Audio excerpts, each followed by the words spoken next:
네, 목요일장 마켓세븐 이분과 이야기 나눠보겠습니다. 리더스 인덱스 박주근 대표 모실게요. 어서 오세요. 네, 안녕하세요. 네, 안녕하십니까. 네. 자, 박주근 대표와 함께하는 마켓세븐 주제 화면으로 살펴보시죠.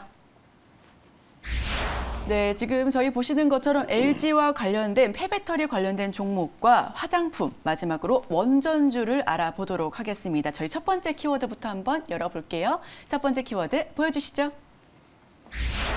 네, 진격의 LG로 네. 첫 번째 키워드 문을 열어보겠습니다. LG가 30일에 전 거래일 대비해서 9% 넘는 급등세를 보여줬습니다. 네. 그렇게 2년간 자사주 5천억 원 매입이라는 희소식을 전해왔는데 네. 이런 소식이 LG 주가를 띄운 건지 이런 부분을 한번 여쭤볼게요.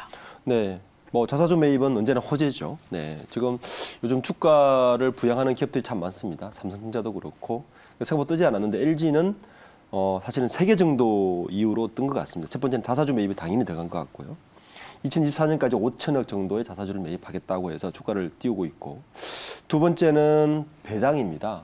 배당 확대가 또 한 번 주가인데, 이게 배당 확대가 어떤 부분이냐면 먼저 2020년에 LG가 배당할 수 있는 금액의 50%까지 배당한다는 거를 정관에 이야기했다가 최근에 어떻게 바뀌었냐면 배당금 수익을 한도로 하는 단어를 아예 없애버렸어요. 무슨 말이냐면 별도 재무제표 기준으로 당기 순이익의 50% 이상을 배당을 하기로 했다는 이야기입니다. 그러니까 배당이 확실히 늘어난다는 이야기죠.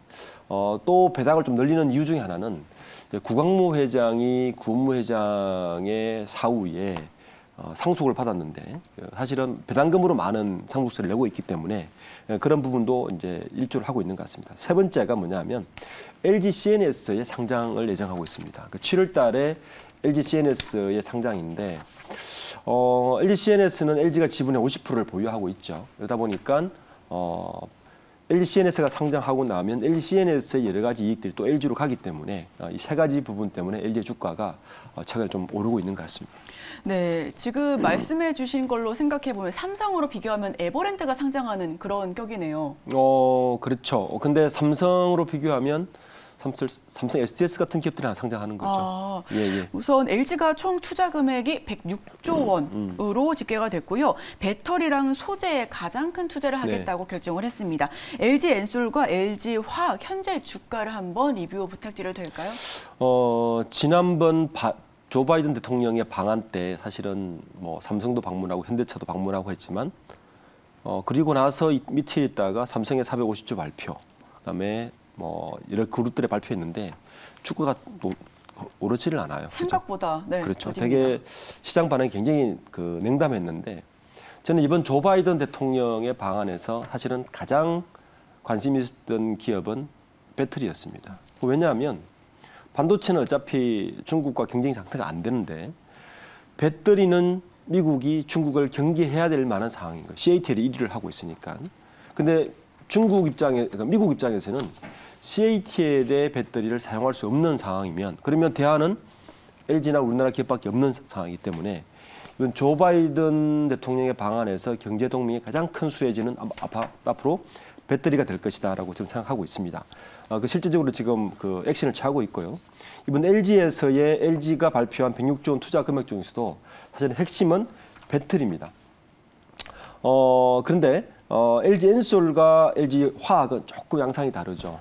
먼저 LG 엔솔이 떠야 LG 화학이 뜨는 구조를 일단 가지고 있고요. 네. LG 화학이 물적 분할로 LG 엔솔을 상장을 시켰지만 지금 현재는 굉장히 두 기업 다 굉장히 아직 박스권에서 탈피하고 있는 모습을 갖고 있는데 LG 엔솔의 주가 부양 상승과 LG 화학의 주가 상승은 약간 결이 다른 것 같습니다.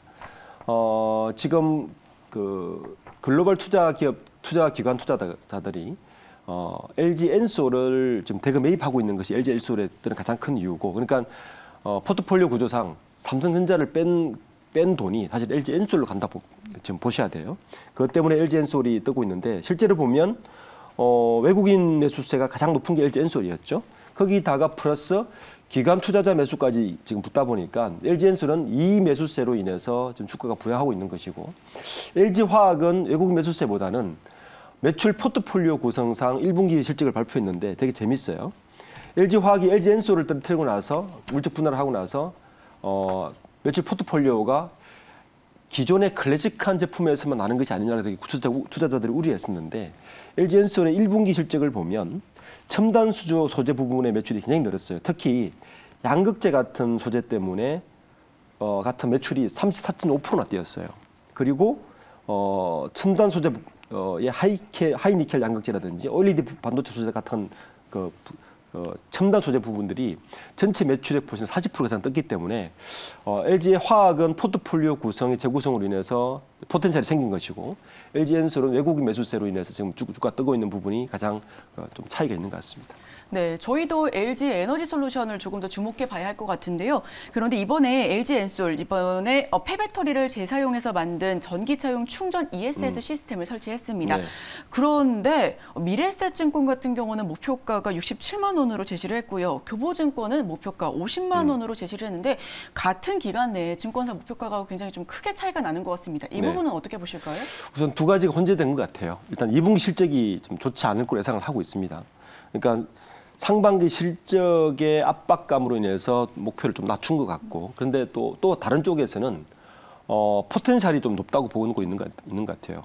일단 이미 2025년까지 수주 금액이 얼마라는 건 이미 시장에 나와 있기 때문에 이거는 시장에 이미 다 반영된 사실이에요.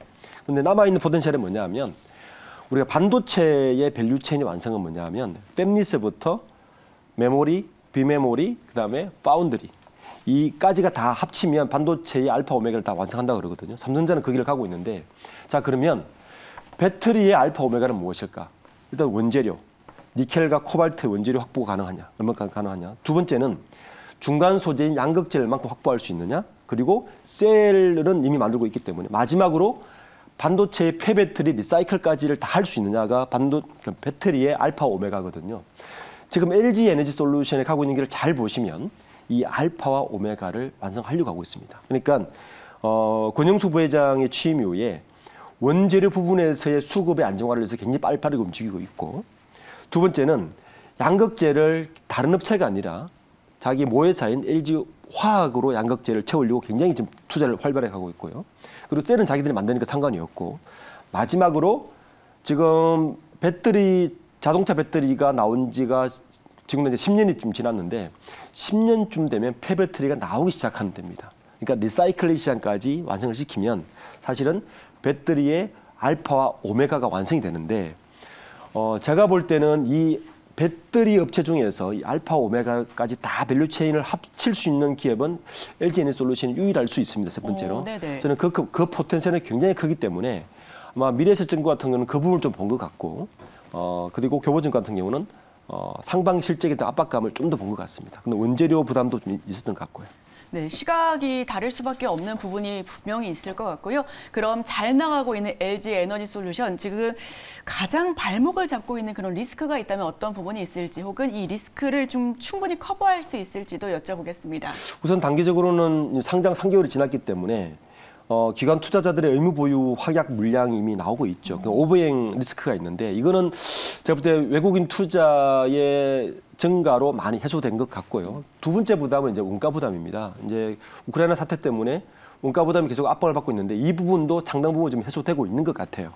남아 있는 거는 그 다음에 포텐셜이 뭐냐는 건데 이 포텐셜은 제가 방금 말씀드린 대로 LG 에너지 솔루션이 다른 배터리 업체보다도 원재료부터 배터리까지 이 전체의 밸류체인을 완성하고 있는 과정의 포텐셜이 저는 굉장히 큰 것 같아서 이 부분은 좀 긍정적으로 봐도 될 것 같습니다. 네, LG 에너지 솔루션 앞으로의 방향성 저희도 주목해 보겠습니다. 저희 바로 두 번째 키워드 열어보겠습니다. 두 번째 키워드 보여주시죠.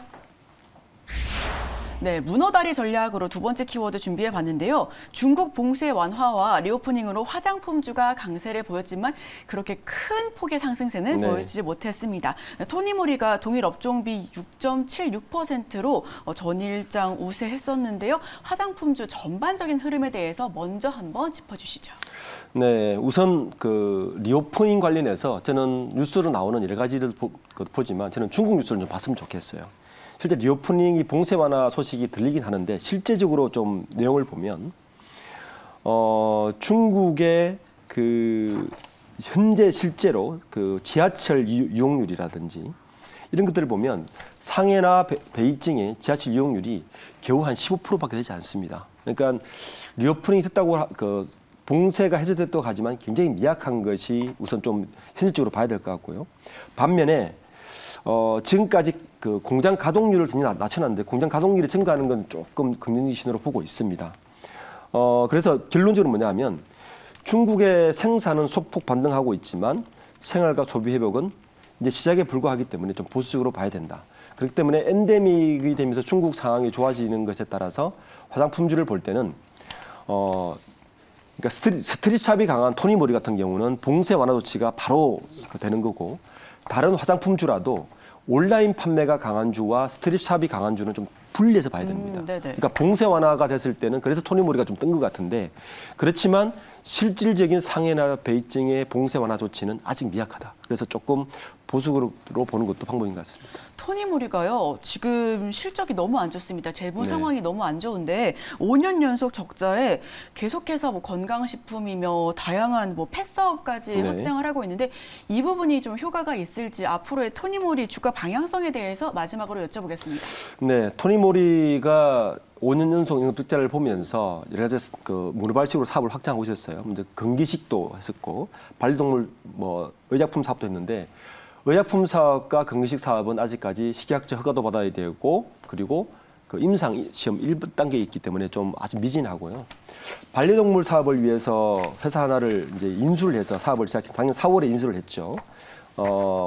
유통기업 5션을 인수해서 시작했는데 이 부분의 매출은 그나마 조금 상승세에 있습니다. 그러니까 인수할 때보다 한 2배 늘어난 상승세인데 문제는 메인 사업이죠. 그러니까 토니모리는 다른 화장품 기업과 달리 유통망이 전혀 달라요.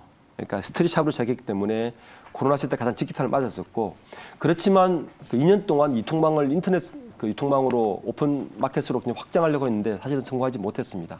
그래서 그 엔데믹이 일어나고 중국의 상황만이 일어났을 때 유통망의 차별화되었던 토니모리가 강할 수는 있지만 아직까지 조금 조심스럽게 봐야 되고 중국의 상황이 국내 언론을 보는 것보다도 중국 내의 언론을 봐서 얼만큼 통계적으로 호전되고 있는지를 보고 나서 토니모리를 좀 접근하는 게 좋을 것 같습니다.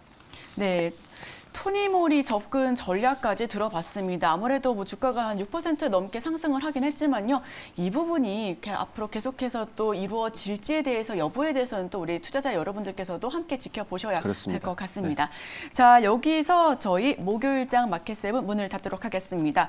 지금 세 번째 부분 관련해서도 좀 아쉬운데 하나만 더 들어볼까요? 네. 이게 K원전의 봄바람에 대해서 한번 여쭤볼 것 같은데 해외 원전 수주 기대감에 원전주가 상승세를 보여줬습니다. 네. 원전주 장기 투자 가능한지에 대해서 한번 여쭤볼게요. 저는 원전주에 대해서 장기 투자 관점으로 보는 건 조금 위험하다 봅니다. 네, 왜냐하면 이번 윤석열 정부 들어서고 나서 원전주가 떴었고 그다음에 바이든 정부가 또 바이든이 방한하면서 원전주를 이야기를 했었는데 실질적인 게 하나도 없습니다. 구체화된 게 없고요. 원전주를 접근할 때 가장 중요한 것은 국내 원전 생태계가 복원되고 있느냐가 먼저 봐야 됩니다. 고려 원전 3, 4, 5기를 실제로 이루어진지를 봐야 되고 그것이 실제로 이어졌을 때 원전주에 투자하는 것이 가장 좀 합리적으로 판단하는 것이 아니냐. 지금 현재 호재성으로 투자하는 것은 약간 위험성이 있습니다. 그래서 장기적으로 봤을 때는 실질적인 구체적으로 뭔가 액션이 취해졌을 때 원전주를 접근하는 것이 저는 좀 더 안전하게 좋다고 생각합니다. 네, 저희가 원전주까지 흐름 알아봤습니다. 여기가 우진도 상승세를 잘 보였었고 네. 특히나 SMR에 힘쏘는 두산그룹에 네. 대해서도 굉장히 많은 문의를 받고 있는데 그중에서 두산에너빌리티가 원전 대장주로 꼽히고 있잖아요. 네네. 두산에너빌리티와 우진 가운데 좀 원전주로 조금 더 우상향할 수 있는 그런 기업에 대해서 여쭤보겠습니다. 우진 같은 건 특혜 사업이기 때문에 뭐 성장의 한계성이 있지만 두산에너빌리티가 그래도 원전주에서는 대장주로 봐야 되고 장기로 봤을 때는 두산에너빌리티가 현 정부에서는 더 좀 상승폭이 앞으로 더 남아있다 이렇게 보는 게 맞을 것 같습니다. 혹시 어떤 근거 때문에 그러실까요? 우선 SMR의 핵심 기술은 두산에너빌리티가 가지고 있고요. 미국에서. 그리고 원전의 모든 생태계의 시작은 두산에너빌리티를 통해서 이루어지기 때문에 장기적으로 두산에너빌리티를 통해서 원전주 회복은 저는 훨씬 상승폭이 크다고 생각하고 있습니다. 네, 저희 원전주 흐름까지 한번 지켜봐 보시면 좋을 것 같습니다. 오늘 폐배터리와 화장품 그리고 원전주 알아봤는데요. 우리 시청자 여러분들께서도 함께 눈여겨보시면 좋겠습니다. 지금까지 목요일장 마켓세븐 리더스인덱스 박주근 대표와 함께했습니다. 오늘 말씀 고맙습니다. 네, 감사합니다.